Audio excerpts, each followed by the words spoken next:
எதுவுமே கேட்கல. கை இப்படி வச்சு காரங்கள் உட்கார்ந்து எப்படி அது பிரச்சாரமாகும்?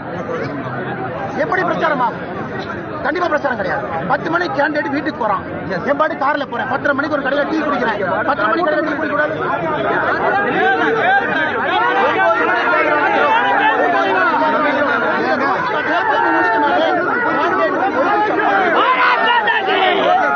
அந்த